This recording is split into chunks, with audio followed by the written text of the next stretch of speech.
Martin, I don't see you. You don't see me? No. It's open. Yeah, it's open. Let me see. Come see. Let me see now. Yes, now we see. Okay. Just a minute, I will make one. No, I will stay like this. Yes. So, give me 3 minutes, I will make a short introduction. Yes. And then we will start. Good. Скажите, пожалуйста, уже звук идет? Да. И идет перевод? Да. So I will start to speak English from a beginning and make a short introduction of our lecture today. But first of all, could you make like this the people who have these phones, who have translators?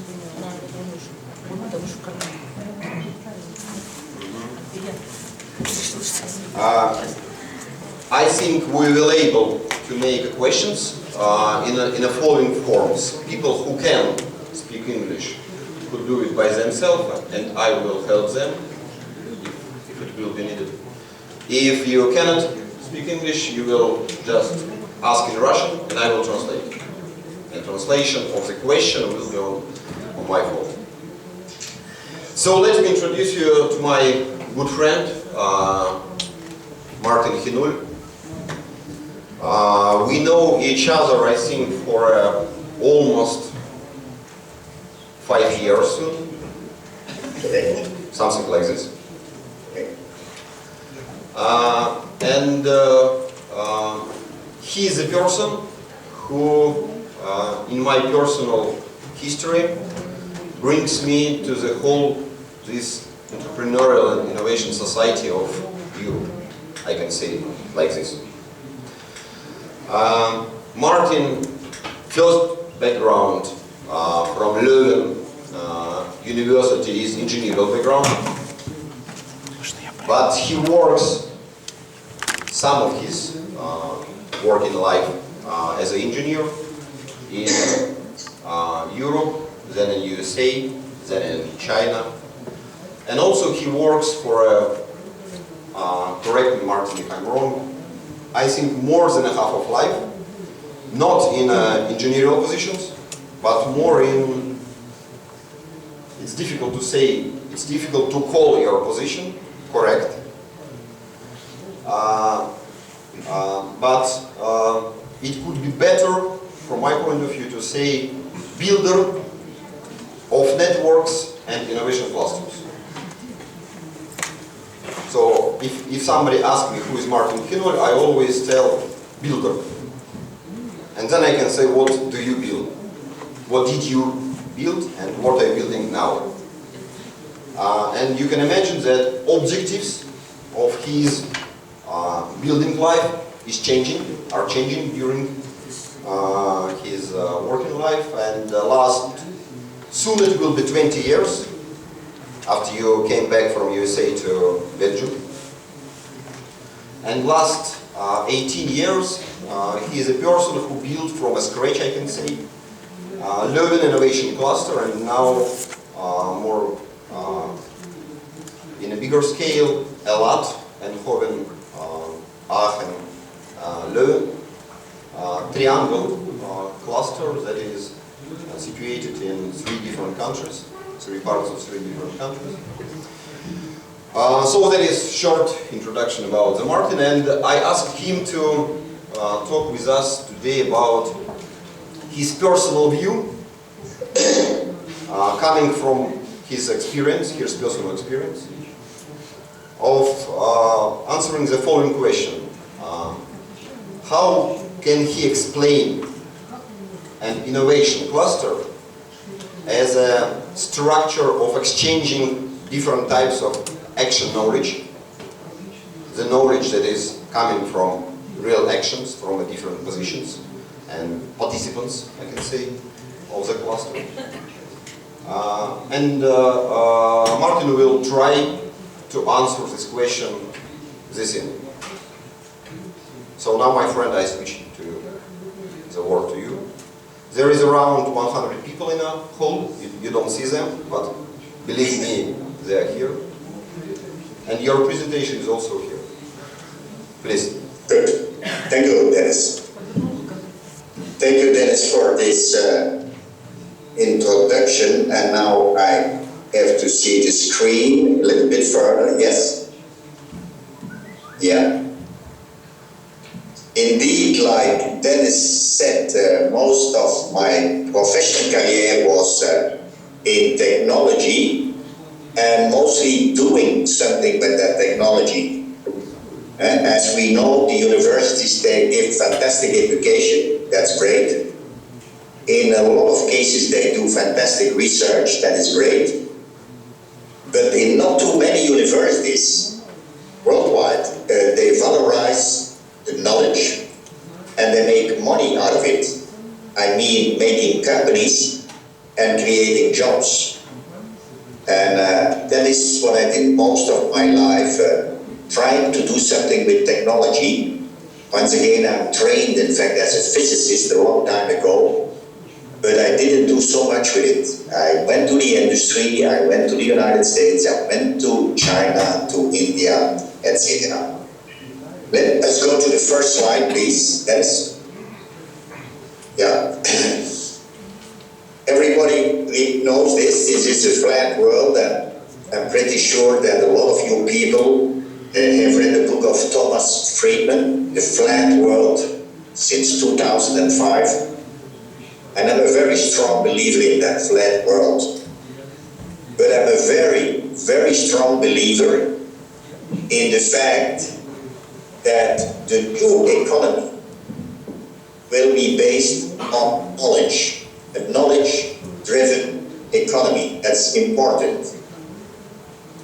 Not only that the new economy, and please do me a favor, follow the Davos conference going in Davos, started today, follow that, and you will hear quite a bit of this knowledge economy. That's what it is, very important. That knowledge economy access, as you see on the board, starts in Canada, goes into the United States, goes then all the way to Europe, and I see it come into Tel Aviv, Israel, very famous, going into Moscow, believe it or not, and to Singapore, to China, to India, and so on. If you are not on this axis, I think you have a problem with your economy. The next slide, please, gives you or show you a little bit the hubs where I think that the real economy is going on today. As you have heard already, I'm not talking anymore about countries, I'm talking about regions. There is nothing such like an American economy in high-tech or in the knowledge.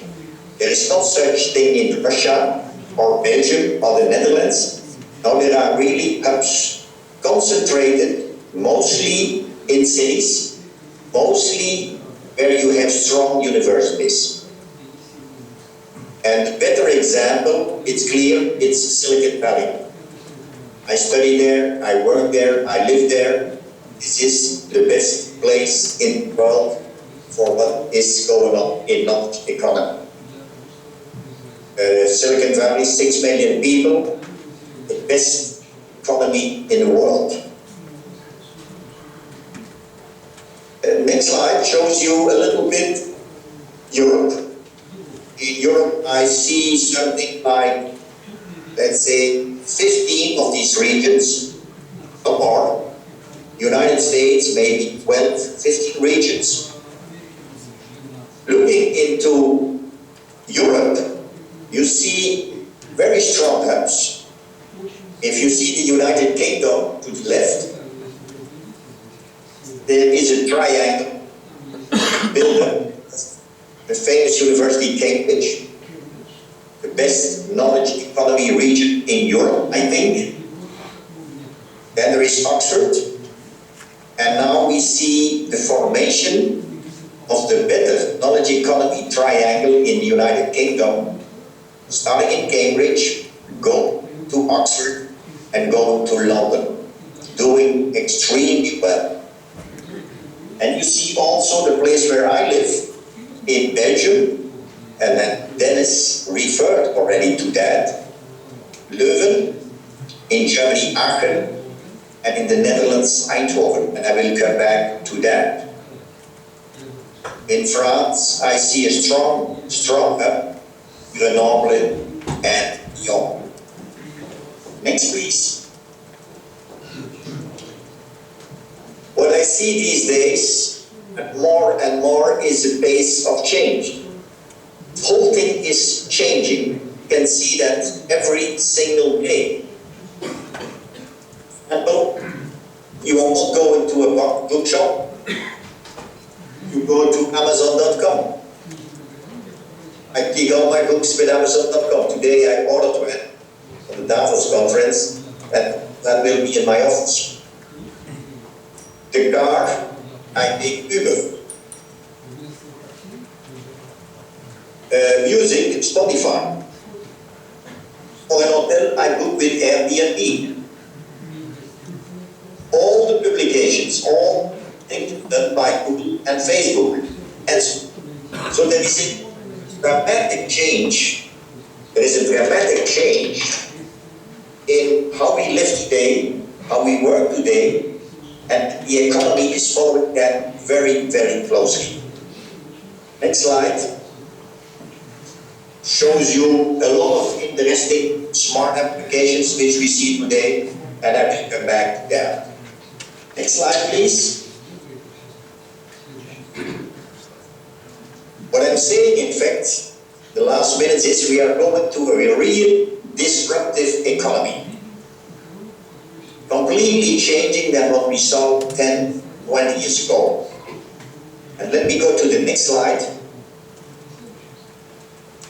There you see, on the left, the old economy. The old economy, as you know, making cars, automotive. Country where I live here, we have 5 huge assembly plants, Ford models and all. They all disappeared. They are gone. We had in my country, Belgium, probably the best textile industry. It's gone. We had a lot of steel plants, gone. Telecom. I worked, when I came from my studies in Leuven, I worked for ITT Telecom company. We had a company in Belgium, Bell Telephone. We were with 22,000 people, and today they are with 600. So that is changing. And I continue there. Let's go to the right on that slide, and then you see what I call disruptive technologies. And you know them all. It's Uber, and I look on this page here a little bit. Uber, set up by Travis Kalin. I met him a couple of months ago. Very strange man. Changed the taxi industry completely. Airbnb, completely new industry. Amazon.com, everybody knows that. eBay, Google, Facebook, Apple, Instacart, Tesla, the guy with Elon Musk changing the automotive industry completely. And then you see e-commerce and marketing, and I put there the name Puneet Soni. It's an Indian guy. He worked for Google, and he is changing the marketing and e-commerce dramatically. And the last point is fintech. Today, the banking, I call that Middle Ages. We are going to complete its next piece. Martin, Yes. Could I Yes. ask you a little bit to put your camera on you, so a little bit down on you, because we see you just a part of your face. Is that better? Much Better? better. Thank you. Okay. Good. Let's go to the next slide. I think it's clear already what I am saying. We are going to a knowledge-driven economy. Forget the automotive assembly, forget the steel plates, forget the textiles, forget it. From Belgium, there is nothing left. So the only thing which we believe in very strongly is that we go into a knowledge-driven economy, and I put there the Google as an example. The next slide. And believe it or not, today there was a very interesting article in my newspaper here in Belgium, who was showing a little bit what I'm putting here in this slide. I'm showing here a slide which I made a couple of months ago, where I show where the economy is going in the next 10 years. Next 10 years, it will be driven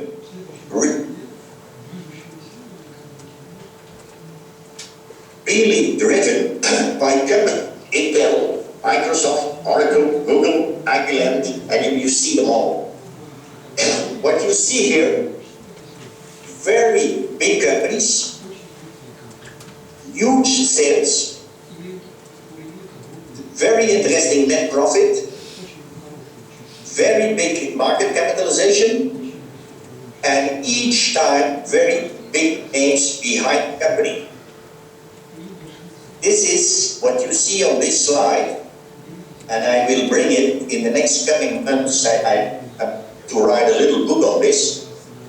You will see 50, 60 companies, like these examples here.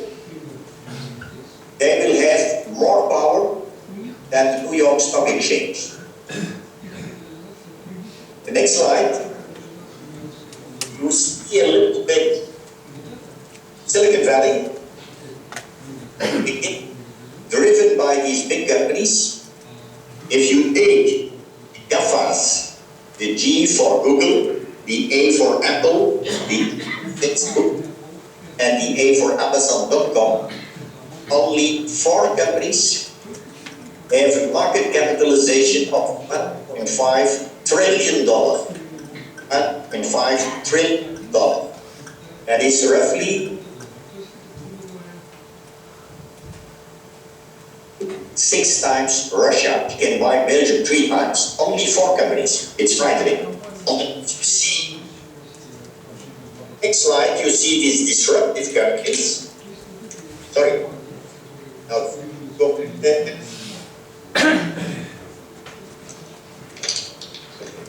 Can you go back one slide? Yeah. On the same slide, you see what I call the unicorns.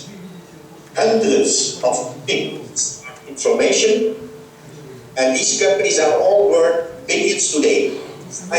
I visited them recently in Silicon Valley. You won't believe it. And in the next slide, you see, for example, Uber. Uber, I think, shows here a market capitalization of 40 billion. In the meantime, it is billion. Huge potential companies based on technology, technology, technology. Next slide. A lot of people, when I asked, show you this arch with all these big companies, they asked me, Martin, is the work over for us? No, no. In the mainstream, I think we have a problem. It will be defined by these big companies out of America, out of China, some of them out of Europe.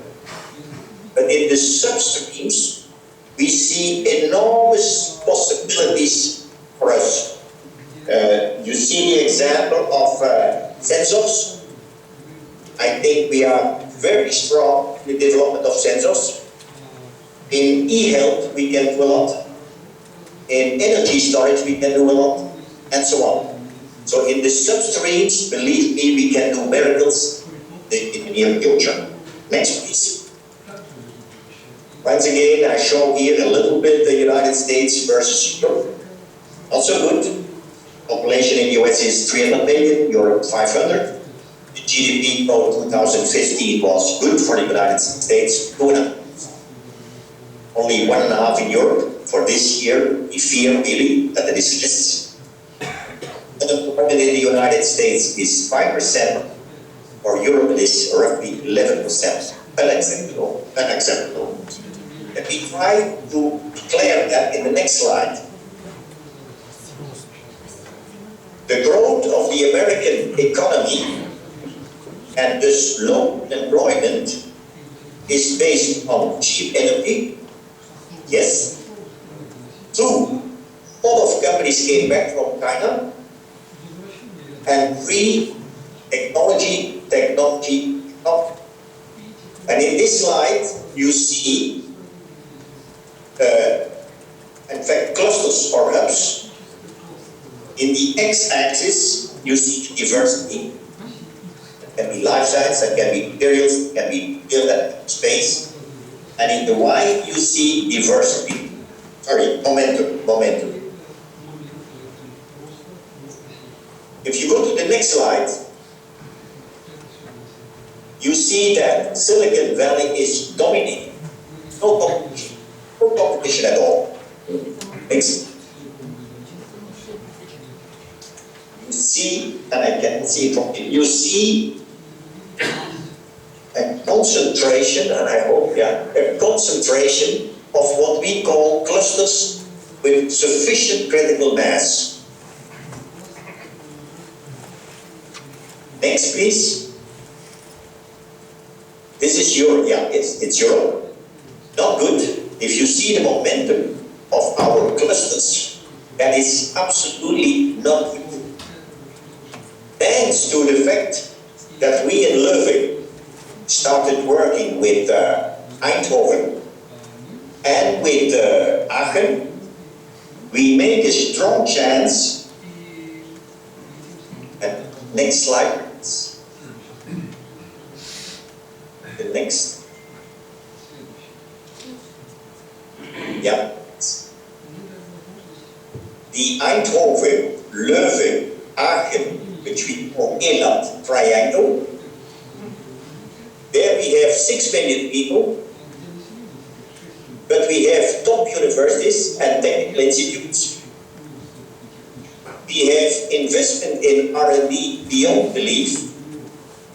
If you see, for example, Leuven, a small town, very small town with only 90,000 people, we do €1 billion research.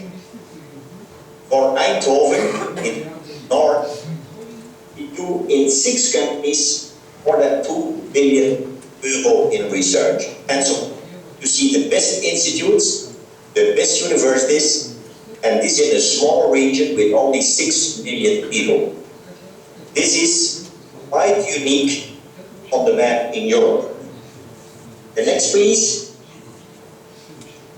shows clearly if we bring these 3 cities or regions together, Leuven, Eindhoven, and Aachen, we really find a fantastic place on an European map from the point of innovative clusters.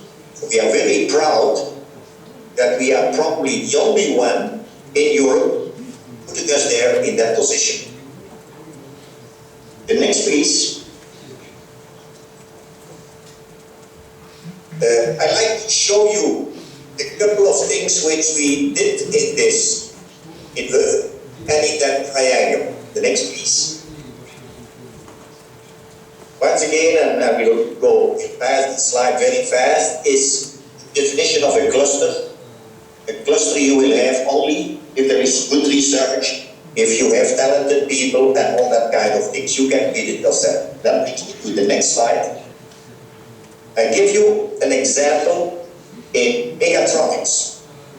Mechatronics in Leuven and in that famous Eland. Once again, in the next slide, that is, you see how I define cluster in the nucleus. And that is always the case. In the nucleus, there is knowledge. Without that, you just forget it. Discussion ends here. and you can transfer it very well, and I will come to transfer mechanism, and you create what I call innovative companies in the next circle. When you have innovative companies, you will attract innovative companies. That's the next thing.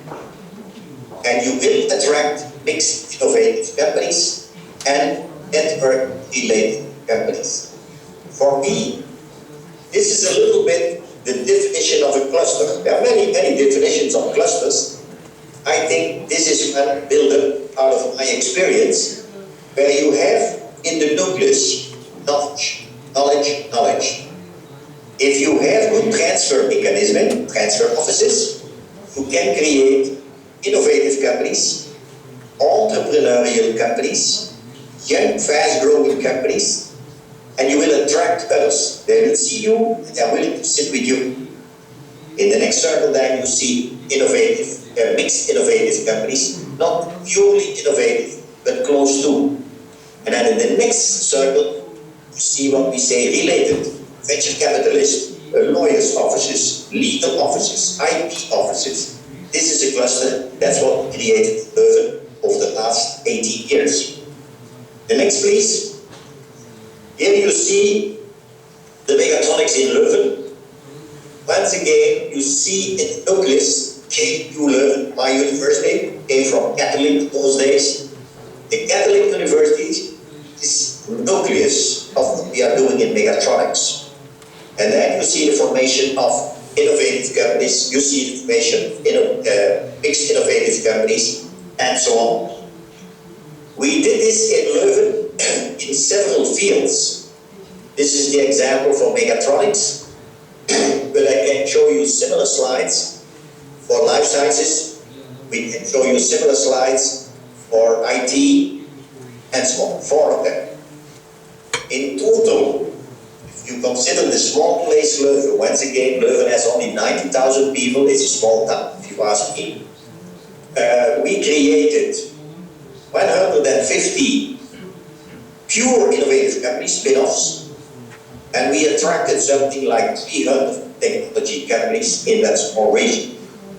We do on a yearly basis 6-7 billion euro, $6-7 billion euro, and we employ 6,000-7,000 high-tech jobs, well-paid jobs. Besides that, we have something like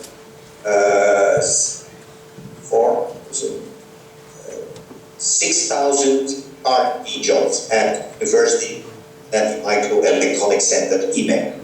Next, please. I can show the same thing for Eland and Leuven.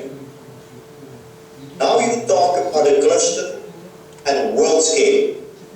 Shown in the next slide. When you see this time in years, not only the Catholic University of Leuven and me, but now you see other famous institutes, research centers, a huge nucleus of knowledge.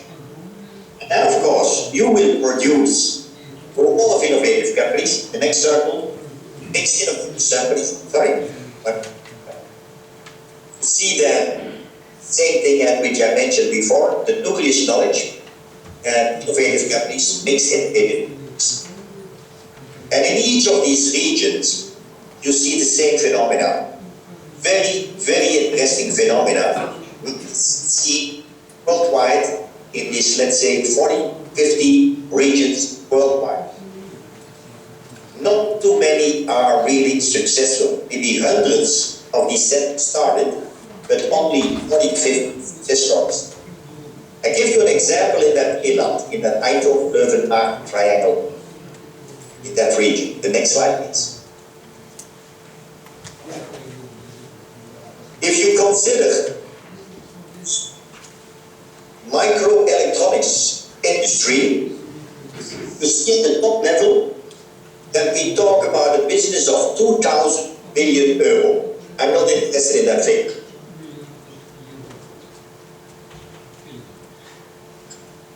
You talk about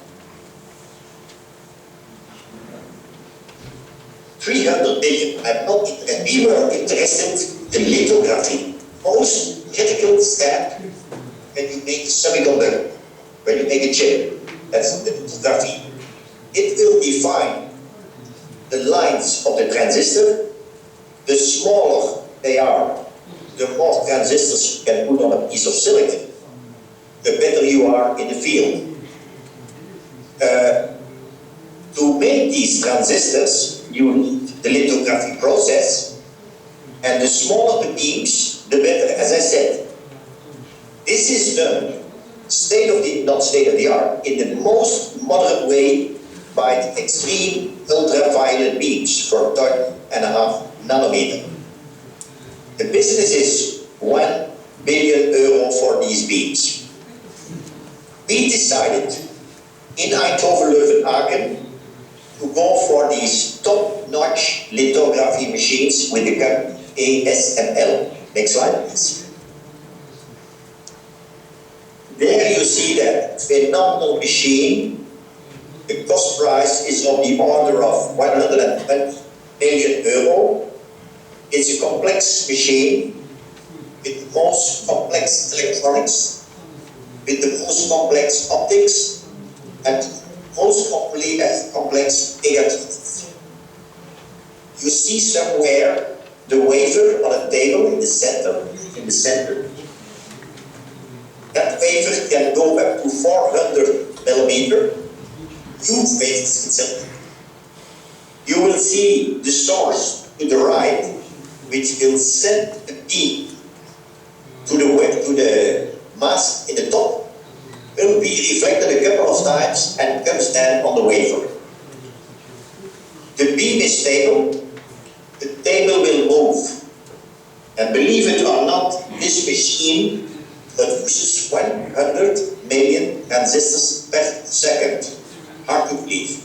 So that table moves with accelerations which I've never seen before in my life. It's huge, with the precision of microns. So once again, this machine costs €120 million. Who will buy these machines? Of course, Intel, of course, TSMC, of course, Samsung. These are the clients, the top-notch companies in the world. The next, please. To do that, ASML took a look on the map, on that famous Eindhoven, Leuven, Aachen map, that region, and they selected the places where they could do the job. And you see in Aachen some activities with the Fraunhofer Institute, one of the better institutes in the world, with Philips, with Ashio, etc. In Leuven, they selected IMEC, top-notch, state-of-the-art research center, where we will do the masks, optimize the masks, where we will do work on the photosensitive layers, very complex. This is best in technology you can find in Europe. Next slide, please. There you see the source. It's only the source. As I said, developed in the Fraunhofer Institute in Aachen, together with Philips and Ashio. A couple of 100 man-year work on this source. And the next slide shows you that slide, shows you the source, the real one. I told many times, this is the most sophisticated instrument I have seen in my life. It is unbelievably complex. And finally, a beam will come out of 13.5 nanometers. 13.5 nanometers. That has to work 24 hours a day, 156 days a year. Continuously operating a beam with some signal. The next slide shows once again that beautiful machine. I love with that machine. Next slide shows you the labs in the center of IMEC, and Dennis knows these labs very, very, very well. There is that machine, clean room, which cost €1 billion. And you see the circles close to the machines, you have researchers from all the important semiconductors productions. Samsung is there, Intel is there, everybody is there. In the next circle, you see the people who make chips. And in the next circle, you see all the companies making materials in that field. It is a unique consortium brought together on very specific technology. Next, please. Some people tell me that why the hell we should move to companies like ASML and we go back assembly to car. So I made this small comparison for you. And you see on the left ASML, and that was for the year 2015. The company did 6.2 billion in sales.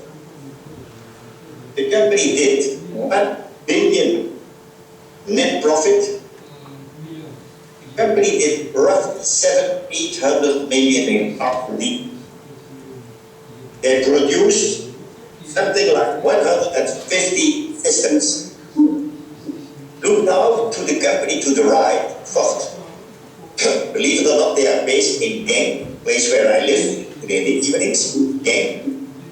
They produced 2.3 billion sales.